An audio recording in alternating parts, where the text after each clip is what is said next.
Buenas a todos, gente. En el vídeo de hoy vengo a recuperar la sección de cómo empezar a leer mangas, de donde ya sabéis que evidentemente tengo que embarcarme en la reseña, o mejor dicho, en que vosotros conozcáis esas grandes figuras del mundo del manga que se han labrado una leyenda a más no poder, que han grabado su nombre con letras de oro en el panorama del cómic nipón y que por supuesto en este canal tenemos que hacerles tributo y homenaje explicándoos cómo empezaron sus obras, cómo evidentemente se embarcaron en el mundo del manga, cuáles son sus trabajos más destacados, los secundarios, todo de su vida. Pero sinceramente, yo hace poco estaba como teniendo una pequeña crisis sobre qué autor poder traeros aquí a la palestra, porque creo que ya he reseñado algunos de los más emblemáticos, hasta que finalmente vi la luz. Porque sí, queridos hermanos, alabado sea el Señor, porque por fin vengo a daros la guía definitiva. Hoy por fin he visto la luz y he decidido, por fin vamos a hablar del Alfa y el Omega. Vamos a hablar del hombre que empezó todo, del padre del manga, de esa gran figura magistral que por supuesto nos brinda con su maravilloso halo para todas las obras de manga que existen a día de hoy. Porque sin esta persona no hubiera existido nunca el manga, y efectivamente tenemos que hablar del único y grandioso Osamu Tezuka. Bueno, gente, voy a relajar un poquillo las expectativas porque sí, gente. Entiendo que Osamu Tezuka se hablaba de esos nombres que habrás escuchado alguna vez por alguna conversación hablando de manga y anime, pero sinceramente Osamu Tezuka merece su fama debido a que es el padre del manga moderno y por lo tanto es un icono que por supuesto no podemos estar de no hablar de él en este canal, porque tenemos que hablar de profundidad mucho de él. Hay muchas referencias, muchas cosas que evidentemente ha creado este autor y que se han creado como el patrimonio del manga a día de hoy en Japón, y por eso en este vídeo vamos a hacer un tributo a ello. Voy a explicaros cómo empezar a leer sus obras y mucho de su vida para que veáis y entendáis por qué Tezuka es sin duda un referente permanente a la cultura del manga. O sea que dentro vídeo.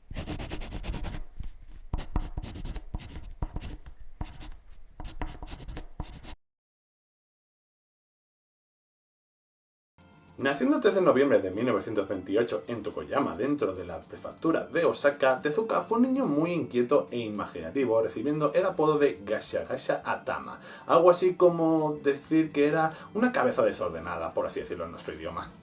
Sin embargo, la pasión por el mundo artístico de este no llegaría a despertar hasta que sus padres descubrían los dos grandes amores de su vida, ya que por un lado su madre lo llevaría constantemente al Gran Teatro Takarazuka, una compañía de teatro regentada por mujeres, de la cual Tezuka sacó su sentido de la estética y detalle que más tarde plasmaría en los vestuarios de todos y cada una de sus obras. Mientras que por otro lado su padre, que era un gran fanático del cine, lo introdujo al gran amor de la animación de muchos artistas de la época, ya que sin duda alguna las películas de Walt Disney son y seguirán siendo toda una fuente para grandes mangakas de la época y unos grandes referentes que por supuesto marcarían de la misma manera al autor y que de la misma manera también le entregaría a sus obras estos mismos valores por los que se basaba, estos valores de humanidad, sobre todo de mensajes maravillosos y sobre todo también de contenido ecologista que muy a futuro serían las temáticas principales que marcarían las grandes obras de este autor. Sin embargo, lo más curioso de la historia de Tezuka fue el hecho de que, paradójicamente, aunque Tezuka empezara a escribir sus primeras historias en la primaria, la verdad es que tuvo problemas mucho para desarrollar su carrera por el tema de que por la época, evidentemente, al ser un niño de la Segunda Guerra Mundial, tuvo que padecer toda clase de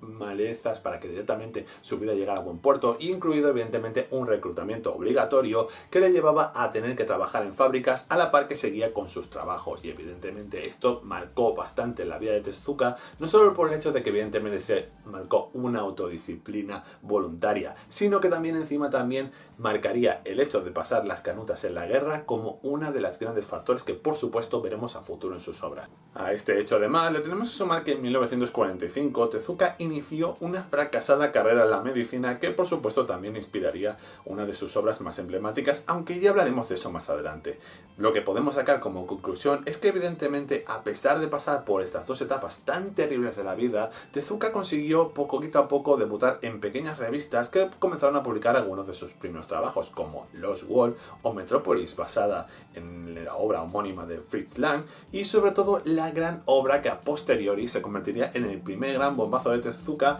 aunque desgraciadamente con el paso de los años, ya que evidentemente siendo la nueva isla del tesoro, esa primera piedra en el camino de Tezuka para convertirse en todo el dios del manga, y que evidentemente estaba basada en la novela de Robert Louis Stevenson. Vale, gente, antes de que comencemos a explicar las obras de Tezuka, es muy importante saber de dónde viene este apodo del dios del manga. Y sí, mucha gente a lo mejor podría pensar de que a lo mejor se debe al hecho de que es el padre del manga moderno, o a lo mejor a la exquisitez de sus trabajos, o también quizás a lo mejor por el increíble volumen que trabajaba este autor, porque créanme que por la época Tezuka era uno de los mangakas más prolíferos de la historia. Pero en realidad todo esto no es lo que determinó este apodo, ya que curiosamente esto lo determinó su discípulo y ahora tendréis por qué. Ya que por supuesto Tezuka ha tenido bajo su ala a decenas de grandes mangakas que a día de hoy se han labrado una leyenda en el mundo del manga, incluido por supuesto a Shotaro Ishinomori, quien es para muchos reconocido como el rey del manga. Un apodo que por supuesto se ganó gracias a sus obras, pero que evidentemente al enterarse Tezuka, este le preguntó directamente a Shotaro que qué mierda era esto de rey del manga, que directamente que él había sido su maestro y no entendía por qué evidentemente iba a ser considerado el rey, porque si él era rey, entonces ¿qué demonios era el que le había enseñado todos los trucos? A lo que efectivamente Shotaro se carcajeó y por supuestísimo ni en ningún momento se le ocurrió desprestigiar el trabajo de su maestro, por lo que entonces Shotaro se le ocurrió decir de que si él era considerado como el rey del manga, él como mínimo, o sea, el propio Tezuka, tenía que ser llamado el dios del manga, porque efectivamente el abismo que separaba a estos dos mangakas era tan abismal que por supuesto tenía que haber esa gran diferencia entre los dos. Así que como veis, gente, pues bueno, el apodo vino de esto y la verdad es que Shotaro Ishinomori también me parece una figura tan importante que seguramente en algún futuro le dedico un vídeo en este canal. Pero dejémonos de florituras. Ahora vayamos a lo que es verdaderamente importante, que es hablar de las obras de Tezuka, de sus tres pilares principales para entender la figura del autor y cómo ha dejado este impresionante legado tras de sí. O sea, de que vamos a empezar con estas. Y la verdad, gente, es que para empezar con las obras de Tezuka tengo que hacer un pelín de trampa por el único motivo de que a día de hoy uno de los mangas más emblemáticos de Tezuka sería Kimba y el León Blanco, una gran obra que evidentemente marcó el inicio de la carrera de Tezuka, pero que desafortunadamente a día de hoy está imposible de encontrar en nuestro país, está hiper descatalogada por el único motivo de que hay mucha disputa interna entre lo que esta obra y la propia Disney tienen con un clásico de su animación, que es por supuesto el de Rey León, ya que evidentemente hay demasiados paralelismos entre las dos obras y muy probablemente hay muchas demandas de plagio respecto a esta, algo que a día de hoy no se ha solventado y que por supuesto a día de hoy dejará esta obra extinta en muchos catálogos, por lo que evidentemente de momento vamos a saltar a pies juntillas de esta obra y vamos a pasar a su gran primer hito, o por lo menos el menos polémico. Ya que en 1952 Tezuka pensó que efectivamente de la misma forma que Disney tenía a su emblemático ratón Mickey como mascota, o por así decirlo,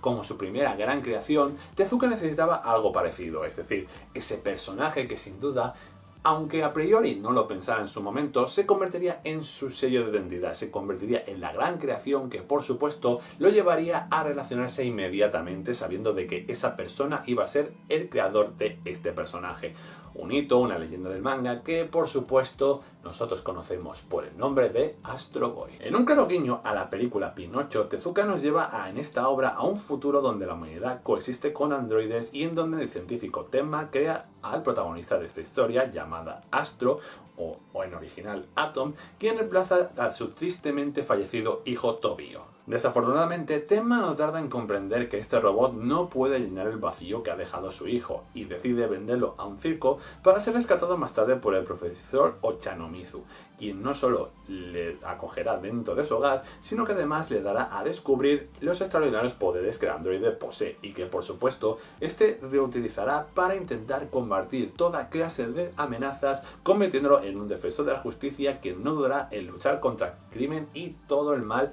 que avecine. Es que no puedo añadir nada más, la verdad. Yo creo que a día de hoy quien más, quien menos conoce a Astro Boy y la leyenda que es. Es que particularmente me parece una reimaginación genial del clásico Pinocho. Me parece de verdad uno de los primeros hitos de la ciencia ficción nipona fascinantes. Y creo que a día de hoy, vamos, es sello de una cultura que se ha quedado grabada a día de hoy en la cultura nipona y que por supuesto es la pata central sobre la que se sostiene no solo el manga, sino también toda la carrera de Tezuka y sin ninguna duda lo que decía al principio, ese sello característico que identificará para siempre al autor. Pero si con Astro Boy Tezuka ya nos había regalado una serie totalmente optimística y bonachona, aquí nos vamos a los derroteros más oscuros de la vida de Tezuka, ya que si os recuerdo bien, En su pasada juventud fracasó una carrera de medicina que la verdad es que no pintaba bastante prometedora, pero que por suerte le inspiró a crear esta historia, donde evidentemente su protagonista no solo será un reputado cirujano, sino que tocará algunas partes que particularmente os diré que son bastante crudas de la medicina y que tienen un mensaje que a día de hoy, por supuestísimo, sigue totalmente vigente. Hablo, como no, de Blackjack. Blackjack es un cirujano capaz de toda clase de prodigios médicos más inimaginables en el campo de la medicina. Sin embargo, las astronómicas sumas de dinero que cobra por cada una de sus operaciones y el hecho de ejercer la medicina sin ningún tipo de titulación oficial le han llevado a ser el completo repudio de este campo y labrarse una terrible reputación que le llevará a prestar sus servicios solo a aquellos que se lo puedan permitir. A partir de esta historia veremos poco a poco y conociendo el terrible y oscuro pasado que oculta este protagonista, al igual que cómo adopta a una pequeña niña llamada Pinocchio, la cual ayuda a sobrevivir gracias a sus técnicas de cirugía, y que por supuesto entre los dos veremos cómo poco a poco Jack va acertando toda clase de casos que lo van a embarcar en una oscura aventura por los bajos submundos. Blackjack es sin duda dos cartas que, madre mía, como Tezuka las escribió. La primera de estas fue una obra que, por supuesto, nos alejaría por completo de la maravillosidad de sus obras pertinentes, o sea, de toda esa atmósfera Disney que había creado con sus primeras historias, pero también esta segunda puñalada trapera a algo que Tezuka odió durante años, que era el mundo de la medicina, por culpa, evidentemente, de su fracaso. Pero no solo por eso, ya que efectivamente Tezuka aprovechó con esta manga para denunciar muchas injusticias que existían en el sistema sanitario japonés, como por ejemplo el hecho de que evidentemente, y que siguen perdurando a día de hoy, como por ejemplo que había muchas dificultades para acceder a la carrera de medicina en Japón, que existía evidentemente esa preferencia entre paciente en función del dinero, que evidentemente la sanidad japonesa, al igual que la de muchos países, estaba privatizando tanto que ya era más un negocio que algo que se hacía por vocación, y la verdad es que este mensaje es tan sólido y perdura tanto a día de hoy que por supuesto Blackjack se sigue considerando como una de las mejores obras de Tezuka solo porque su mensaje sigue la mar de vigente a día de hoy y por ofrecernos un Tezuka bastante distinto de lo que ya estábamos acostumbrados. Y para acabar con esta trinidad tenemos que hablar de la obra que, para mi gusto, creo que sentó las bases de Tezuka, que no solo nos demostró que podía hacer historias oscuras y también la mar de bonitas y cándidas, sino que evidentemente explotó todos sus recursos narrativos para crear una obra que sin duda alguna se ha quedado también como otros de los referentes del manga. Una obra donde el autor varió tanto de registro y cambió tanto las cosas que por supuestísimo creo que a día de hoy es uno de los mangas más irrepetibles que he visto en la vida. Y hablo, como no, de Fénix. Desde tiempos inmemorables y parte de muchas culturas, el Fénix siempre ha representado la búsqueda de la inmortalidad y la eternidad por la humanidad. Al igual que el propio pájaro que resucitaba de sus propias cenizas, esta obra nos muestra varias historias donde la vida y la muerte y la resurrección rodean a esta mística criatura, ambientándola en diferentes periodos de la humanidad y en donde Tezuka se tomó la libertad de incluir incluso a algunos de los personajes protagonistas de sus historias, reencarnándolos para que nos contaran una travesía que créeme que no tiene desperdicio. Hablar para mí de Fénix es terriblemente difícil por dos cosas que a lo mejor os va a decepcionar un poco. La primera es el hecho de que evidentemente yo la alabo como una genial obra que por supuesto demuestra lo que os he dicho, los grandes recursos que tenía Tezuka, de cómo innovó dentro de esta obra y que nos mostró algo totalmente distinto. Pero desgraciadamente el problema que tiene esta obra es que no la pude acabar por el hecho de que hay muchas historias que no son de mi agrado, que particularmente nos mostraba demasiadas partes existencialistas o demasiados giros de guión que para mí a lo mejor creo que con el paso de los años han envejecido un poquitillo mal. ¿Es la obra más versátil de Tezuka? Sí, por supuesto, es la más versátil de Tezuka. Pero para mí llegó un punto en que llegó a saturarme tanto que desafortunadamente no pude seguir con ella, la verdad. Creo que algún día la retomaré, pero sinceramente lo primero que os diré es que Fénix es una de esas obras que tenéis que andar con pies juntillas por ella. Vale, gente, ahora sería el momento de que pasáramos, como no, a las obras secundarias de Tezuka, ya que como hemos explicado las principales, pues ya sería cuestión, como pasa en otras secciones, de decir, bueno, pues empiezo por estas primeras obras que me ha recomendado y ya puedo empezar en el mundo de Tezuka. Pues sinceramente, gente, os diré que nunca hagáis esto.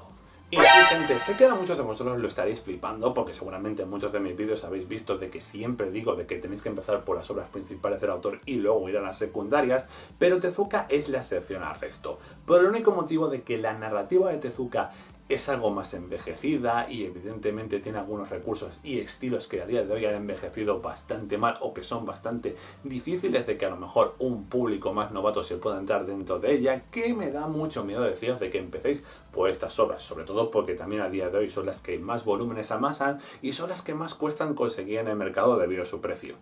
Para hacer una comparativa, os diría que básicamente esto sería como decirle a alguien que no ha leído nunca Spider-Man que empezara a leer por el volumen número 1 de la colección, es decir, por esa primera etapa de los años 60 que desafortunadamente a día de hoy se ve como un cómic algo cutrecillo y que no ha envejecido particularmente bien. Pero en cambio no os preocupéis porque ahora vamos a solucionar esto. Lo que vamos a hacer es traeros una batería de obras extras, de pequeñas obras cortas donde Tezuka también impregnó mucha de su magia y donde por supuesto os voy a recomendar grandes títulos en función de otras temáticas por las que vais a poder abordar al autor sin ningún tipo de duda. Y quién sabe si a lo mejor estas obras os gusten, a lo mejor el día de mañana os embarcáis en las grandes obras del autor.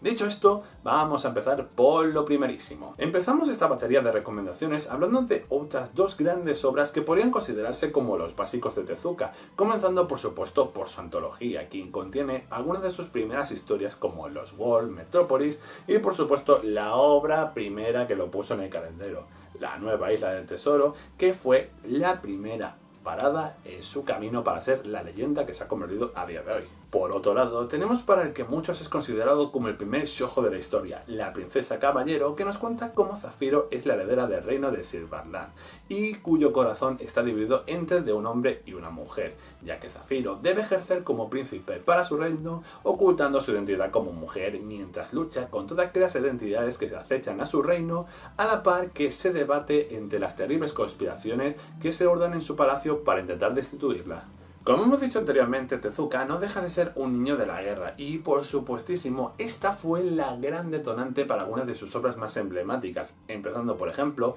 con la emblemática Adolf, una soberbia retrospectiva de la que un niño japonés y alemán y el propio líder de la Alemania nazi nos muestran los desgarradores acontecimientos de la Segunda Guerra Mundial. Evidentemente siendo una fantástica obra donde podemos ver en todo momento las crudezas de la guerra, de las terribles consecuencias que tuvieron para las dos naciones y evidentemente ese sentimiento que perdura a día de hoy como una gran cicatriz dentro de todos los países que lo implicaron. Y no, gente, evidentemente lo tengo que decir, esta obra no hace apología del nazismo, porque a día de hoy si me dieran un céntimo por cada mujer o cada madre que se ha encontrado escandalizada porque su hijo ha comprado un tomo de Adolf, os puedo garantizar que tendría para llenar una piscina olímpica. Esta obra no trata de hacer apología del nazismo en ningún momento. Pero proseguimos para hablar de Ayako, que nos cuenta cómo una niña es criada durante la posguerra tras descubrir que su hermano mayor Jiro vendía secretos militares a Estados Unidos.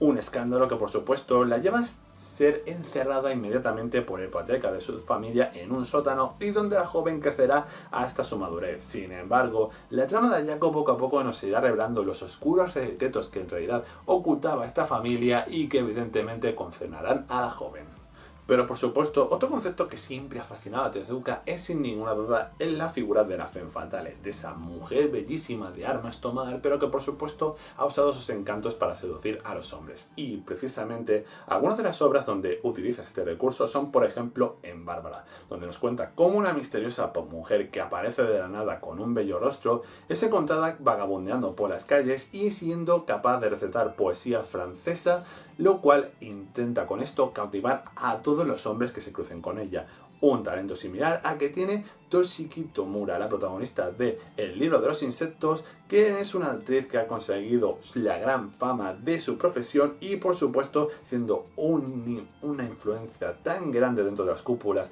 de las actrices que por supuesto se ha ganado el amor incondicional de sus fans. Sin embargo, veremos como en ambas historias aquellos inconscientes que se relacionen con estas dos mujeres acabarán increíblemente mal y con inquietantes destinos. Siendo la penúltima de las categorías también favoritas por el autor, podemos encontrar algo bastante clásico en la mitología griega, que es la maldición de los héroes, es decir, de cómo nuestros protagonistas tienen que pasar por toda clase de calvarios para intentar llegar hasta su meta, a pesar de ya contraer una maldición que hace que, por supuesto, su camino sea el triple de difícil. Y en este caso podemos encontrar por un lado la canción de Apolo, donde vemos como nuestro protagonista Shogo es maldecido por una diosa quien le condenará eternamente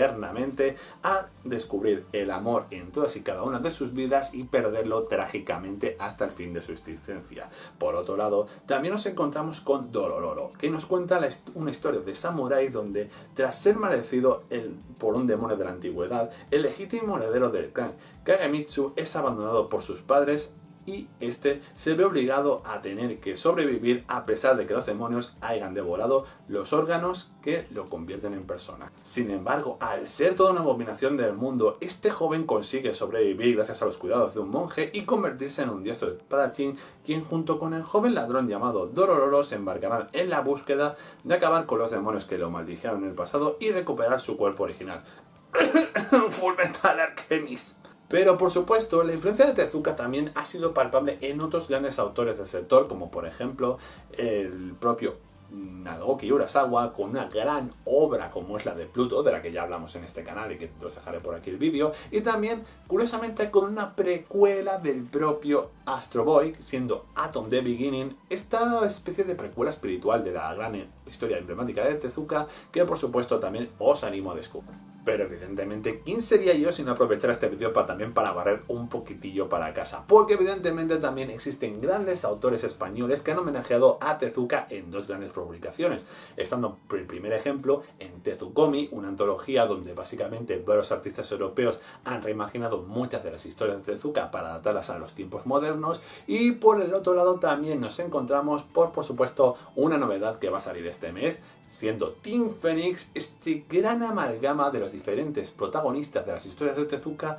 unidas en un equipo fantástico que va a luchar contra toda clase de criaturas por el mundo. Y por supuesto dibujado por el gran dibujante Kenny Ruiz, que por supuestísimo da un finísimo dibujo Made in Spain que os va a encantar. O sea, de que cuando salga el tomo este mes os animo a que lo compréis con muchísima fuerza. Y con todo esto ya estaría, gente, la verdad. No sé cuánto va a durar este vídeo, pero creo que a día de hoy, si he empezado a grabar me parece por la tarde, creo que a día de hoy ya está oscureciendo, o sea que creo que me he tirado unas cuantas horitas aquí. Pero bueno, sea como sea, evidentemente Tezuka no se merecía menos, y es por eso mismo por lo que he tenido que hacer este vídeo tan largo. Espero muchísimo que os guste, que con esto tengáis unas buenas ciencias ciertas de cómo son las obras de Tezuka, de todo lo grande que ha hecho este gran mangaka para traernos el manga como lo conocemos a día de hoy, y sobre todo de que no tengáis miedo en descubrir otras obras del autor. Lo paradójico de esto es que me he dejado en el tintero otras maravillosas historias de Tezuka que por supuesto me hubiera gustado incluir, pero simplemente he querido que tengáis una pequeña pincelada de por dónde comenzar. Evidentemente hay otras obras fantásticas como Alabaster, como por ejemplo es que 2.8 por ejemplo también es una pedazo de obra. Hay millones de historias que están esperando conocerlos y sinceramente os animaría a que las descubriráis vosotros mismos, que tuvierais estas como base, pero descubrir que el autor de Osamu Tezuka no acaba aquí, que hay muchísimo más por descubrir. Así que nada más, gente, evidentemente hoy te pediré más que nunca que por favor, que si te ha gustado este vídeo, porque sé que esta guía de lectura era muy pedida por muchos, me dejéis un buen like, lo compartáis con amigos y familiares que sepáis que le mola el mundo de Tezuka o quieran saber mucho más de los primeros mangas que se hicieron en nuestro país, bueno, que se publicaron, mejor dicho, en Japón, pero evidentemente de alguna manera o otra tendrían que llegar a España. Y dicho esto, también te voy a pedir que por supuesto te suscribas a este canal, que estamos creando una comunidad súper sanota, y si conseguimos que con más suscripciones estas guías de lectura lleguen a más gente, pues preferís que me haría a mí. Otra cosa que también tienes que hacer es dejarme en comentarios cuál es tu obra de Tezuka favorita, qué otros autores te gustaría que hiciera de esta sección, porque estamos creando aquí una enciclopedia de pedazos de autores que tienen que estar reconocidos en el mundo del manga alucinante. Dicho todo esto, pues creo que ya está, solo me queda recordaros lo típico de siempre. Que mi nombre es Frank Infantes, que estéis en Otaku Gen y que nosotros nos vemos en el siguiente vídeo. Bye bye.